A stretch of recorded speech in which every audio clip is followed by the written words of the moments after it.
Why did you start with the full marathon, not the half? What is the biggest difference in your training after you hired a coach? How many days did you start off with running? Why did you make training plans if you prefer one-on-one coaching for personalization? When did you run when you were working for the startup back in Norway? How do you balance those high marathon goals with your startup, coaching, and social media? How do you not compare your training with others? What do you eat before and after your runs? Why did you move to San Diego? And best way to increase my mileage safely.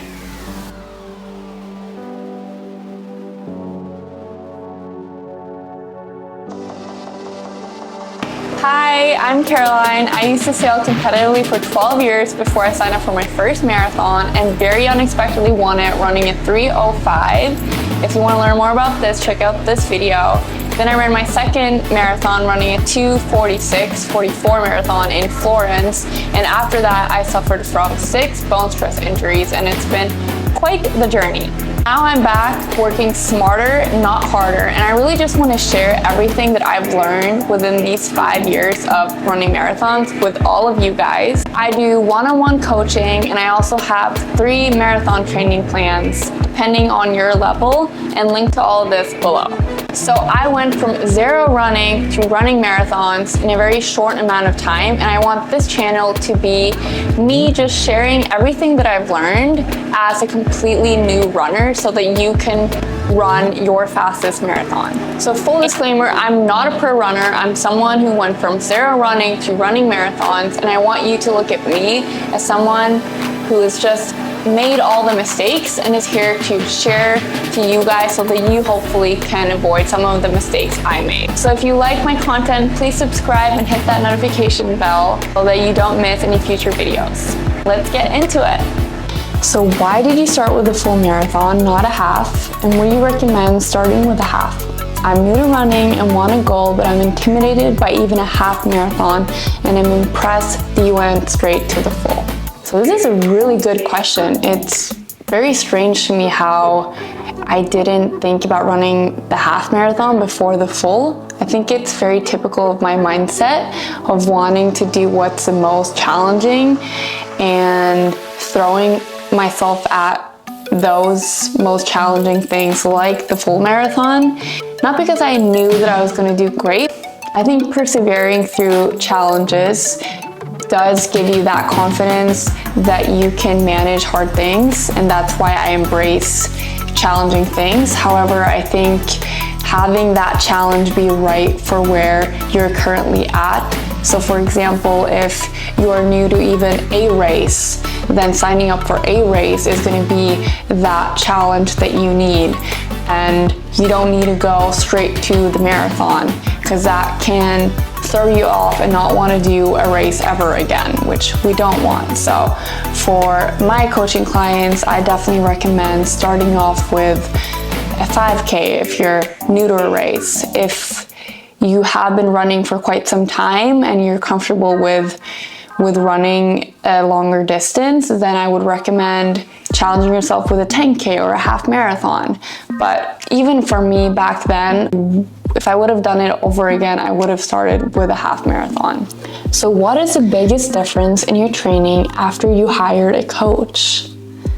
This is such a good question. So for me, hiring a coach meant dedication and commitment, because I knew absolutely nothing about smart running. I knew something about running. I didn't know anything about smart running at the time.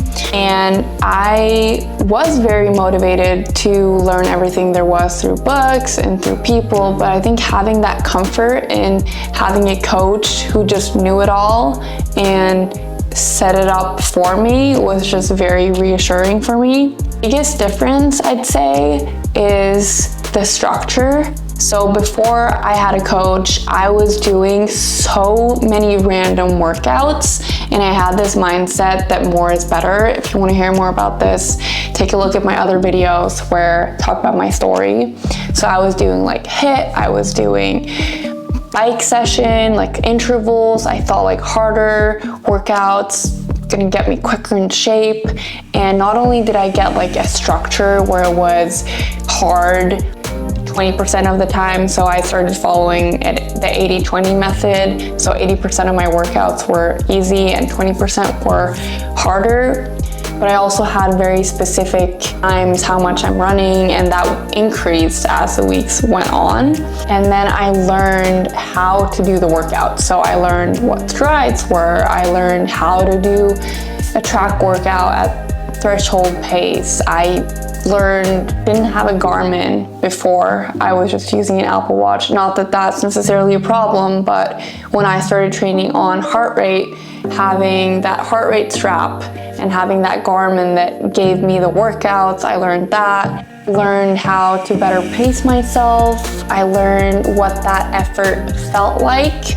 So yeah, I learned a lot. How many days did you start off with running?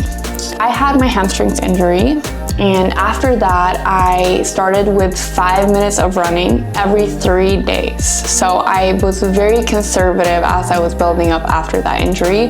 And if you're interested in this program, I actually have it. It's a free training program, link below, so check it out. And then after I was at about an hour of running consecutively every 3 days, I started running more like 45 minutes every other day, and then quite aggressively built up to running 4 days a week, 5 days a week, and then 6 days a week.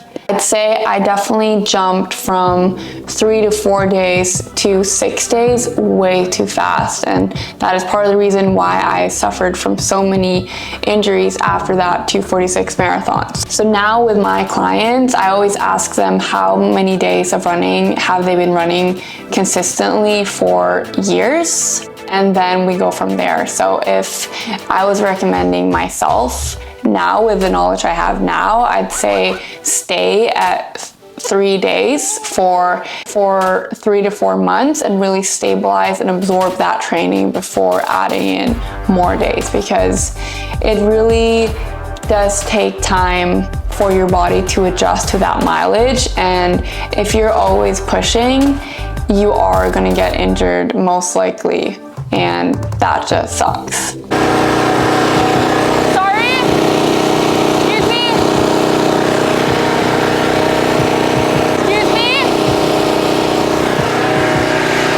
So why did you make training plans if you prefer one-on-one coaching for personalization? Yes, this is a really good question. So the reason I made training plans is because I 100% understand that everyone cannot afford coaching. Coaching is expensive. Once you have that one-on-one connection, you're having that person spend time with you, it is definitely going to cost. I want people to train smarter. I want people to avoid so many of the running injuries that I avoided, and I want to serve those who cannot afford a coach, and that is why I've created those training plans. So what I really tried to do with my training plans is have a very clear who is this for. If you go onto my website, you see this first page, it says clearly, who is this for? How many running minutes should you be at per week before you start using this plan? And please don't buy my training plan if you're at a way less mileage. Then use the free plan to build up to that mileage before you take on that plan. And also, I want a training plan that shows more than just the training itself. I want to give you the tools so that you can coach yourself, because I actually think that as an athlete, if you understand the principles that goes into your training, you are going to execute that training plan so much better. So in my coaching plans, I have a tips and resources section where I talk about everything, related from recovery, strides, threshold, heart rate. Marathon training is so much more than just the training, right? And I think that as athletes, if we can have that knowledge, we understand it, then we are so much more equipped to make those decisions as life happens and we're not able to follow that training plan to the T. Because the truth is that this happens to everyone. want, even the professionals runners. And it doesn't even have to be a bad thing. It can actually be a good thing, because you might end up doing things even smarter as your training unfolds. I'd say my training plan is more like a book. It's like 50 pages. I have a goal and purpose section where I really want you to dig deep into why this is your goal and all of your tough experiences that have helped prepare you to reach your goal. Then obviously stating out your goal and also your big running dream. I have a tips and resources section where I just teach you everything about warm-up, cool-down, heart rate training, heart rate zones, RPE, plyometrics, strides, strength training, nutrition, hydration, rest, it all. And I really do want you to understand these elements so that you can coach yourself. So if this is something you're interested in, the link is in the description. I have a discount code, YouTube, that gives you 20% off those training plans. Thank you so much for watching. I truly appreciate you, especially all of you who are actually watching to the end. Subscribe to my channel if you want to follow my journey, if you want to learn more about marathon running, entrepreneurship life. Comment below if you have any questions for me. See you next time.